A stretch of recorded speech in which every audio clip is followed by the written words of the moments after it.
Hello everyone, it's Jamal Thomas. Welcome to the Progressive Soapbox. So, let me check my sound, make sure my sound is good. I've had weirdness going on with my sound. It cut off literally in the middle of one of the videos. Guys, please hit the notification bell. Apparently, people have not been getting their notifications when I do live segments. I do live segments all the time.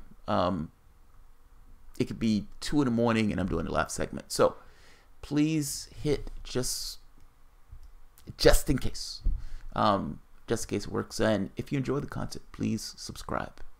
And also, again, if you enjoy the content, please consider assisting and helping the show out, either through Patreon or Super Cash or PayPal or whatever.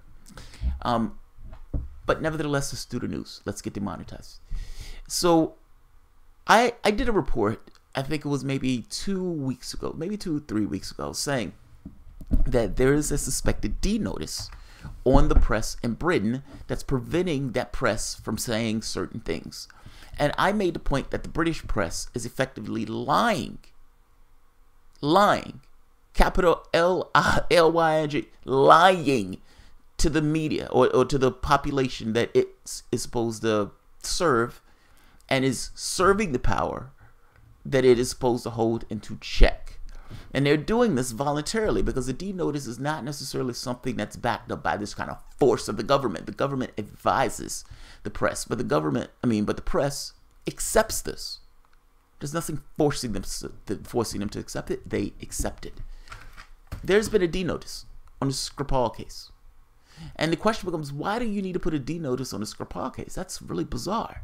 I mean, all of the abnormalities associated with this case by itself. They don't necessarily know where the poisoning did take place. They said it was Russia. They don't necessarily know whether it was Russia or not. Boris Johnson coming out and outright lying, saying that it was Russia, pouring down, slapping him down.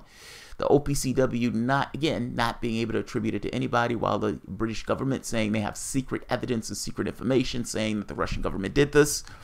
None of this makes sense at all. They lied, saying that the only place you get this from was Russia. That was a lie. I mean, there have been a lot of oddities and abnormalities with this very specific case. And now, another abnormality, another shoe to drop is D notices. Now, beforehand, it was conjecture. But the D notices have now been leaked.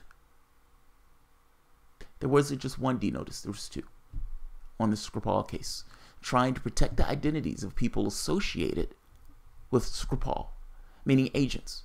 Now, this gets interesting because this gets into this thing of, why would the British government, why would the UK government put a D notice? Why would it tell the press not to talk about certain things around the case, not to investigate certain issues around the case, not to bring up certain things to its audience? Why would the British government tell its press to lie to its audience? If we're talking about the Skripal case, what they didn't want them to talk about was the fact that the person who was the handler, essentially Pablo Miller, was also associates of Christopher Steele. If you've heard that name before, you've heard that name because Christopher Steele is the one who conjured up the Trump dossier. The shady, salacious, unverified Trump dossier. Essentially, hey, don't bring up the fact that Pablo Miller is connected to the Trump dossier. Don't bring up the link between those things. And when I say connected, I just mean in association with Christopher Steele being the source of the thing. And then you get into this thing of, well, why are they telling us not to look at that link? Why are they telling us to pay no attention to the man behind the curtain, that link is there? Why are they telling us not to pay attention to that? And the very act of telling us not to pay attention to that makes me pay attention to that. Let's see. So, this is Spinwatch.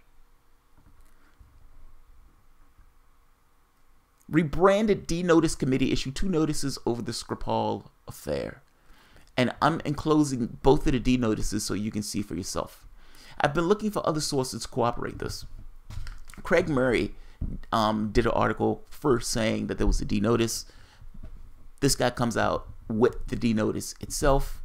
And the person who's coming out with this is David Miller. co-founder of Public Interest Investigations and editor of PowerBase, a wiki that monitors power networks. He's professor of sociology at the University of Bath and co-author of The Center of Spin, How Public Relations Became the Cutting Edge of Corporate Power. My point in this is I was right. My point is I was right that they had a D notice and that the press was shutting up about certain issues and misinforming his audience, and doing so intentionally and purposefully.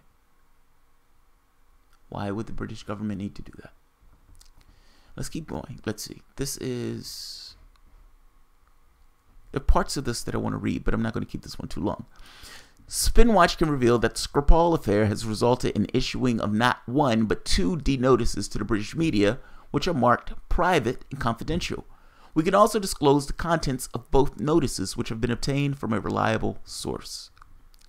The 2 notices were issued has been confirmed by the D Notice Committee. The committee, which is jointly staffed by government officials and mainstream media representatives, has recently changed its name to the Defense and Security Media Advisory Committee. The use of the word advisory is no doubt a bid to discourage the public from thinking that this is a censorship committee. However, the DSMA notices, as they are now officially called, are one of the miracles of the British state censorship. They are mechanisms whereby the British state simply advises the mainstream media what not to publish. It notices with no legal force. The media then voluntarily complies. That's what I was saying. The media agrees. There's no legal force behind this. The media just agrees. Your media agrees to lie to you, Britain. And it's worse than you thought. However bad you think it is, it's worse than you thought. I'm going to get into that after this. So this goes into poisoning. So right here. The following 4.5 hours after a report on the Daily Telegraph published online. Let's start here. The notice goes on to refer to Standing Notice 5 on the intelligence services. The provision of the DSMA Notice Number 5 thereby applied to these identities. DSMA Notice Number 5 inter alia advises editors against the inadvertent disclosure of sensitive personnel information that reveals the identity, location, or contact details of personnel and their family members who have security, intelligence, and or counter-terrorist backgrounds, including members of the UK Security Intelligence Services, MOD, and Special Forces. Essentially, don't say anything about Pablo Miller. Don't say anything about Pablo Miller. Don't say that there's a link between the Skripal case and the Trump dossier. Don't say that. Keep that close. Hide that fact from the British public. This followed 4.5 hours in a report in the Daily Telegraph published online at 10:24 that morning. Perhaps the misspellings in the notice identifies. Instead, presumably the identity and identities was due to the haste in getting the notice out.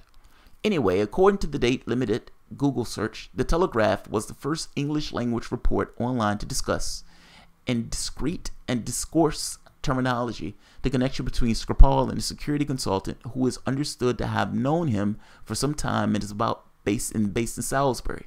The Telegraph reported that the consultant worked for the same company, Orbis Business Intelligence, that compiled the controversial Trump dossier. The Trump dossier, paid for by the Clinton campaign and the Democratic National Convention. That's supposed to be committee, but that's okay. He's British. He's British. He doesn't live in America. The consultant was, as we now know, Pablo Miller, who had known Skripal in the specific sense that he was his MI6 handler. Some, such as the Guardian journalist Luke Harding, have suggested that Miller never worked for Orbis, but this seems to be false. Now, did Miller say that because he was pushed by the notice, or did Miller say that because he was incompetent? Which one? I mean, I'm sorry, did Harding say that because he was incompetent, or did Harding say that because he was under the notice? Who knows? The second D notice was issued on March 14th at 12:55. This appears to be a notice referred to in a tweet by Alex Thompson of Channel 4 News. The notice reiterated the warning about intelligence service personnel. One of the reactions from the Russian authorities in response to the measures that the UK authorities have recently announced may include the publication of broadcasts of sensitive personnel information. Any publication of broadcasts of SPI, sensitive information could identify personnel and their family members who worked in sensitive positions. You essentially mean spokes who were the handler of the Skripal case. Spokes who also had a link to creating the salacious Trump dossier. That's what you're talking about. Keep those people private, keep those people secret, and don't investigate, don't look behind the curtain, and keep what could be a vital piece of the story from the public. And the media complies. The media complies. The notice helped to encourage the climate of anti-Russia hysteria, implying that the investigative reporting on this matter that might discuss British intelligence is, in effect, Russian propaganda. This is a nice illustration of David Leia's phrase from the 40 years ago, the obverse of the secrecy coin is always propaganda. The obverse of the secrecy coin is always propaganda.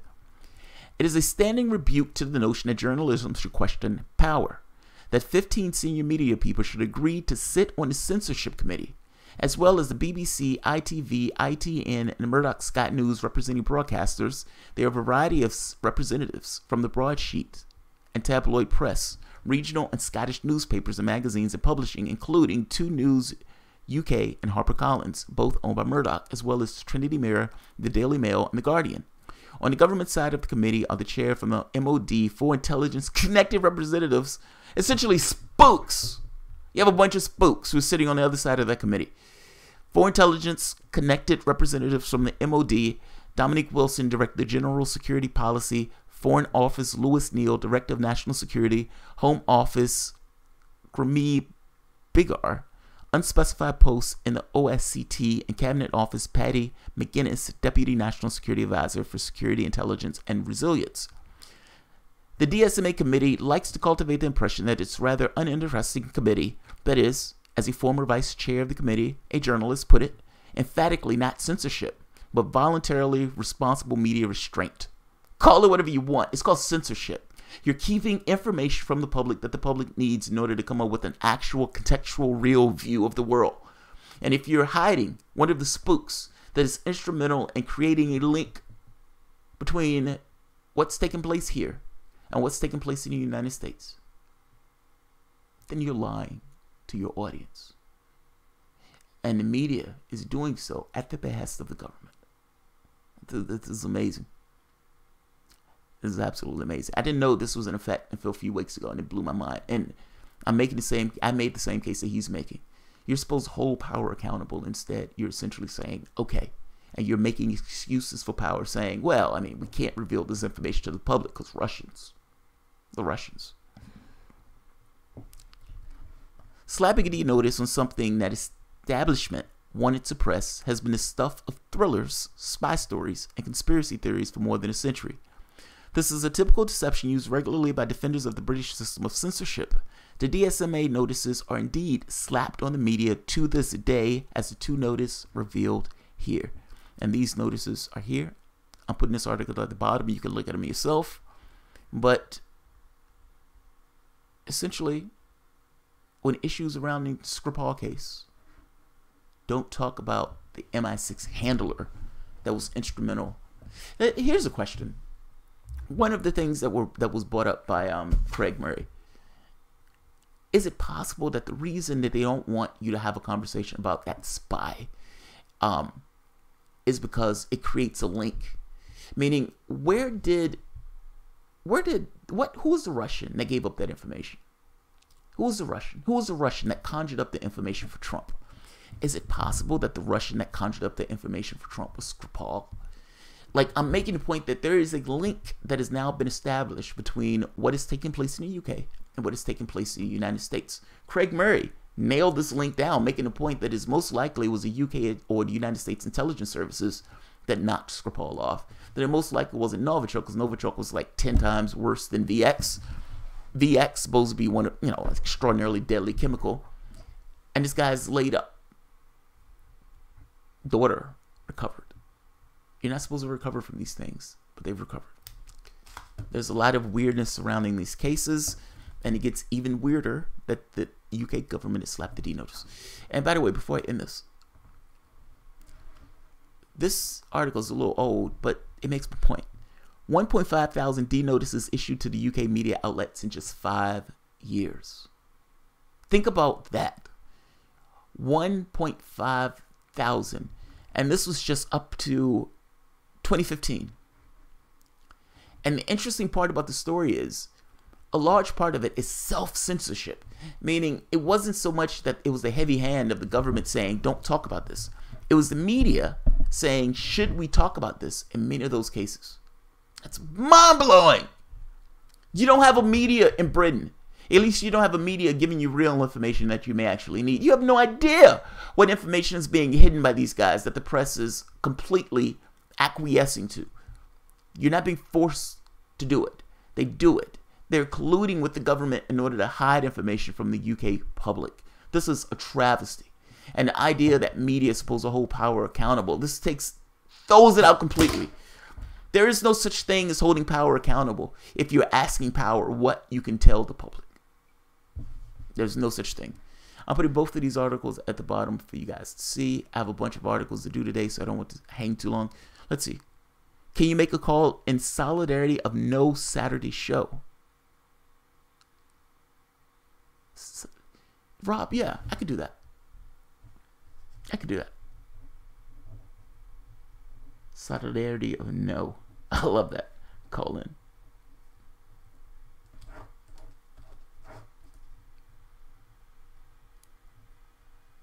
Yeah, Rob, that works. That works. We can pull that off.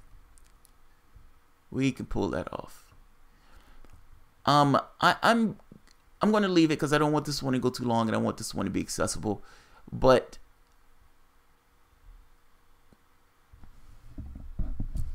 what is the philosophical point of media? Have you ever thought about that? I often ask myself, what is the philosophical point of things? So to try to get to the, what is this thing supposed to be doing versus what is this thing actually doing? At the philosophical point of media, at least in my mind, you need something to hold the government accountable. The whole point is you have no idea what the government is doing without that secondary edifice that is independent and distinct from that government being skeptical and questioning the power that that government is wielding. You are providing the public with information that it needs to hold its government accountable. That getting to the question of what's the philosophical point of media, you also get into this question of what is the philosophical point of government. And not just that, what is the responsibility of the person with regards to that government? How can the individual hold their government accountable if they don't know what their government is doing? And whose job is it to tell the public what their government is doing? You, as a UK press, have failed. You've utterly failed. Like, there is no other way to say this. All of you have fundamentally failed in your responsibility to inform the UK citizenry of what's taking place in that government. 1,500 D notices. 1,500 cases where you shut up. 1,500 cases where essentially we lied to our public by not telling that public something that public probably should have known. And in this very specific case, the Skripal case, you're doing it again. You're doing it again. Don't investigate Pablo Miller. Don't investigate the links between Pablo Miller and the United States or with regards to this Trump dossier.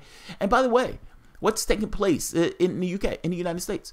They're pushing the Justice Department to get information on the Skripal case. One of the responses that Jeff Sessions gave was, or the Justice Department gave was, well, I mean, this can interfere with international politics. What do you mean it can interfere with international politics? Where did they get the dossier from? That's what I want to know. Does the FBI know this? Does the Justice Department know this? And is it possible that the information that will be revealed, if this information came out dealing with international affairs, is that the source of that dossier was from the UK? I'll leave it at this. British media is failures. And I'm not saying that the United States media is all that great either. But Jesus Christ. Jesus fucking Christ. Alright, guys. If you enjoy the content, please feel free to share, like, subscribe, and of course, you can always support the Patreon. I have other videos I want to do today, so I'll let people call in and I'll take other information on those videos. I just kind of want to get through a few. Alright, guys. And Rob, thank you very much. And yeah, the call-in Saturday, solidarity of no Saturday. I love that. Solidarity of no Saturday. We can do that. And by the way, Rob, oh God, Richard Wolff is going to be here at 10:30 on Friday. Yes, I got him. Richard Wolff. You have no idea how much I've been geeking out about that. Fucking love it. It's fucking amazing. So I probably should say that when I first started, but I'm saying it now, and I'll make sure I say it on the very next show. So thank you guys very much for joining me. If you enjoy the content, please feel free to share, like, subscribe, and of course, you can always support through Patreon. Thanks, guys. See you probably in the next 30 minutes.